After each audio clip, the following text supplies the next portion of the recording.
let's take a look at what I just said. And let me just create a new file for this. Python file a3.py. Okay, so calculator.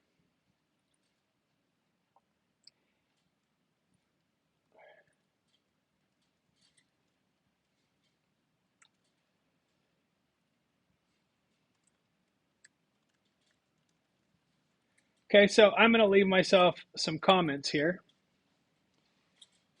And what I'm going to do here is I'm going to first write the comments for what I want to do. Okay, get the input, height, width,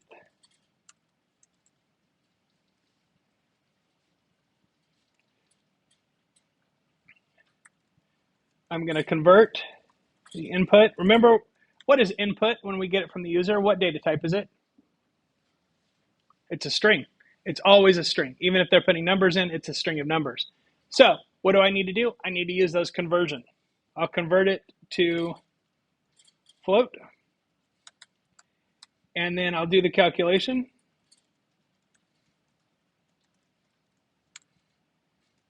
And the formula is area equals width times height.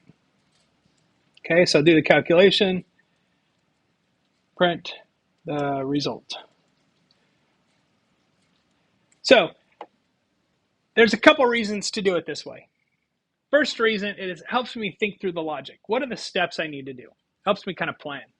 The second reason is, especially for the purpose of this class, but even if you become a professional software developer, the odds of you working as a solo act where you are the only person that touches a piece of software from beginning to end is almost zero. Basically, the case there where that would be possible is if you start your own business developing software by yourself. But even then, you're likely to have to share your code with somebody else. If you work in a place like Microsoft or Google or anywhere else where you're in a team, other people are going to review your code, period. In fact, my son who works at Microsoft, his code has to be approved by two other engineers before he can even put it on the testing server. So they read through his code and say, does this seem logical? Does this seem like it's going to work? Is he going to break stuff? Before he puts it on the testing server. And then has to go through a whole nother approval process before it goes live. So this tells people what it is you're doing. In this class, it's a requirement because I want to know that you know what you're doing.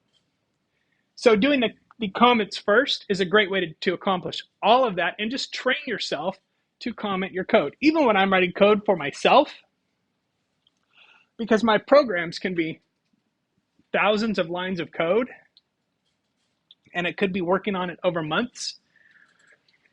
You can imagine that I would write some code for part of the program. I would move on to a different part of the program, and 2 months later, I'd come back and I look at that first part, and I'm thinking, what did I do here? What was I thinking? What is this? Because I will have mentally moved on.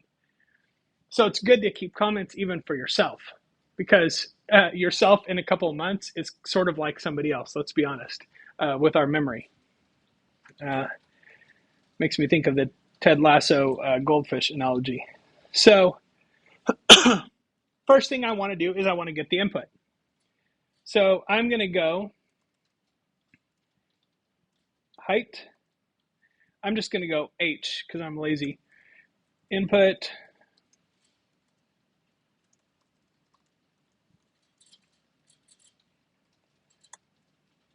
Okay. Now, I like to put a space. Remember how I said that that users will often put a space after the colon? If you put a space inside the prompt, it reduces the occurrence of that because people don't feel like they have to put the space in between the colon. So I just typically do that anyway. Now, why am I naming these variables as though they're strings? Because at this point they are strings. So I'm keeping track of what these are so that I know what I'm doing.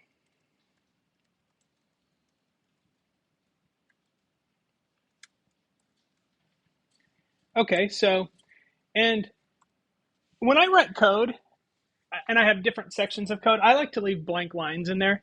You can or not, it's up to you. The blank lines really don't do anything except give your brain like a break, like a visual break between things. That's just how I like to do it. I like to leave a lot of white space. So now I'm going to convert these to floats. And so I'm going to name them a different name because they're going to be floats here. Float, STRH, and FLW equals float, STRW. Okay, so in those two lines, I'm taking whatever they input and converting it to a float because I know I need to make those usable for doing the calculation. Why would I use a float and not an integer? Because if they enter a decimal in the string and I try and convert it to an integer, it's going to cause an error. But if I convert it to a float and they enter an integer, it won't cause an error. So I'm just playing it safe here and also giving the user as many possibilities as possible. So area is width times height. So if I multiply a float times a float, I get a float. So it's FL area equals FLH times FLW. Now this variable, this bucket, contains the area of the rectangle. And now I'm going to print the result, and I'm going to use an F string to inject that float into a string. So use the F string, the area of your rectangle is FL area. Boom, done. Okay, so that's cool. Let's test it and see what happens. Okay, so enter the height, 10. Here's a little tip when you're testing a calculator. If you can enter numbers that will give you a predictable result, then it's really easy to test out. So I know if I do like a 10 by 3 rectangle, the answer is going to be 30 already. Who says I'm not good at math? Then you can see here, it gives me the right answer and I'm happy about it. I can run it again and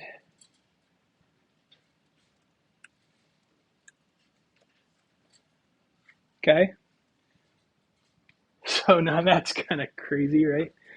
I could leave it at that level of precision, or I could use a formatting code to knock it down to just a couple of decimals or whatever, but I'm just going to leave it. The only thing I don't like about this is that I haven't really told the user what this is. All it says is enter the height. The height of what? So I want to if I want to make a good program, the best thing for me to do is before I do anything, tell the user what's going on. So I might print, welcome to my rectangle area calculator. And then I'll print enter the width and height of the rectangle. Now what I'd like to do also is before it hits this line, I want it to print a blank line in between just to give it some space so it looks nice. I could do this. If I have it print an empty string, it'll just print a blank line. But there's actually a better way to do it, and that is by entering the special character, which is a \n, which says new line. So at the end of this line, it'll already print a new line, but this will throw in an extra new line so that it'll print a blank line. So now let's try it. Okay, welcome to my rectangle area calculator. Enter the width and height of the rectangle. 10, 6. The area of your rectangle is 60. Cool. So that's it. That is the basic process for assignment 3 for this class. So we'll be using, what you want to do is use those comments to sort of map out what you're going to do, and then go back and fill in the code and then test it and make sure it works.